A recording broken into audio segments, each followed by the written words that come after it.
Dekada ng problema matinding pagbaha sa probinsya ng Bulacan. Kanya-kanyang diskarte na lamang ating mga kapatid para maitawid ang kanilang araw-araw na pamumuhay.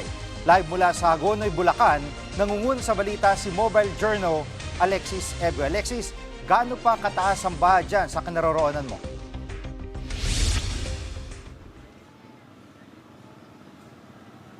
Jiki, andito ako ngayon sa Barangay Iba sa Hagonoy, Bulacan. At kung mapapansin nyo, parang normal na araw o lugar lang ito sa kanila kahit na may level nga ng tubig. Kanina, umabot ito hanggang bewang ko. Pero ngayon, bahagya itong bumaba, no?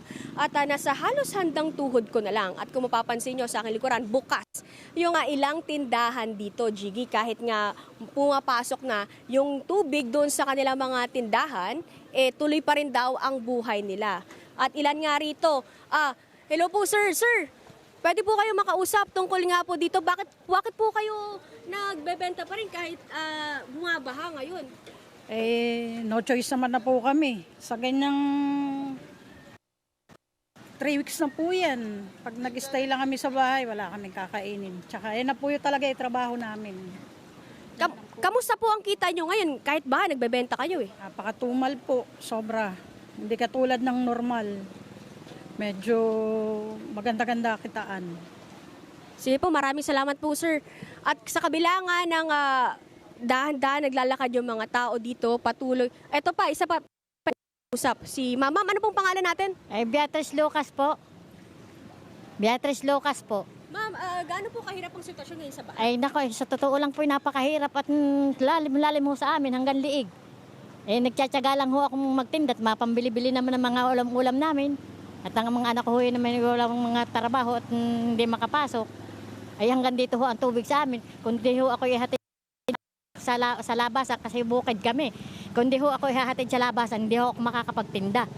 Maraming salamat po na, mag-ingat. Sana ho na may panawagan ko, sana ho naman sa mahal nating may mga katungkulan, sana ho na may maaksyonan. Yun ho ang aming kalagayan rito at napakahirap ho talaga. Yun lang ho, salamat. Maraming salamat po na, mag-ingat po kayo. Narinig natin yung ilang mga sentimento ng mga residente dito at ayon sa kanila, para bang kinalakihan na nila ito. Kasi parang every year o taon-taon nararanasan nila ang pagbaha dito. Pero dahil pa kailangan ang ilang mga negosyo at tindahan na nagbukas nga, no? Kanina, dun sa umpisa, sa unahan ng barangay na ito, papasok sa 5 barangay na ito, meron doon na mga tricycle na matataas, kung tawagin nila ay tikling. Yun daw ay yung ginagawa nila para sila na mismo ang nag-adjust nga doon dito sa baha para nga makapaghanap buhay sa kanila. Ang ilan naman, tuloy pa rin sa, yun nga, pagtitinda natin ang pahayag ng isa sa mga tindera. Talagang kulang po. Katulad niya yung orasyon, kulang din. Dahil hindi kami naabot minsan. Kumikita naman po kami na nakaraan. Maganda kita namin, minsan 3,000. Pag hindi kami makapaghanap buhay, wala kaming kakaisasaing. Kaya kami nagtatyaga-tyaga rito na para kami mayuwi sa aming mga mahal sa buhay, mga anak.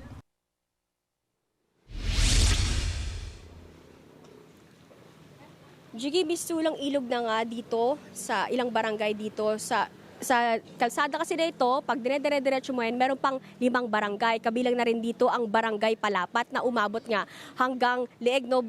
At gumagamit na rin sila ng mga bangka. Bukod kasi sa mababa raw ang kanilang lugar, tabi rin daw ito ng ilog na madalas mag-high tide. Jiggy?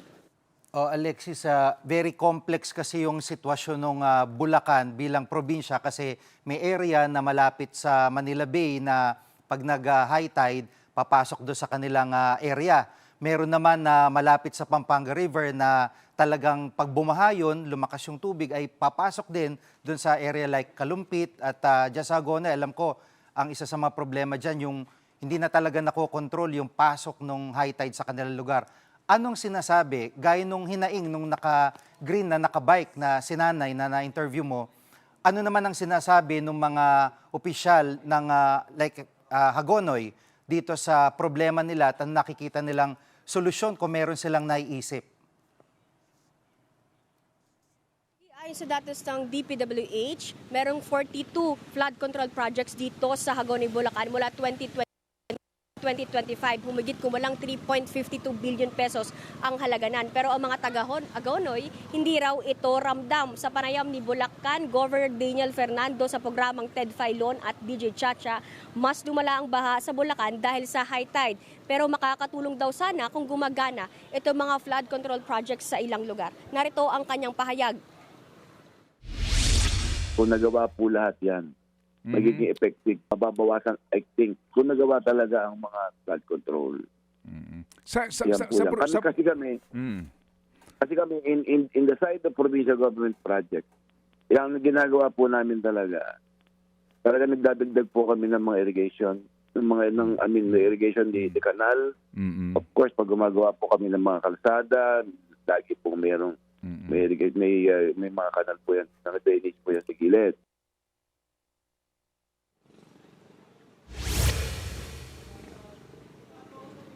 Jiggy, kasalukuyan nasa state of calamity ang probinsya ng Bulacan dahil dito magagamit na yung calamity funds nila. Mapipigilan din ito ang pagtaas ng presyo ng mga bilihin sa lugar at maaari ring mag-calamity loans ang mga apektadong residente. Narito ang pahayag ng LDRMO.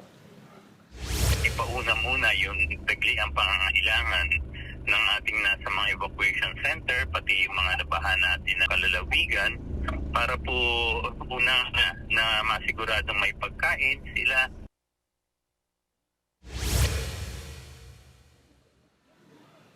Yan mo ng latest. Balik sa iyo, Jiggy.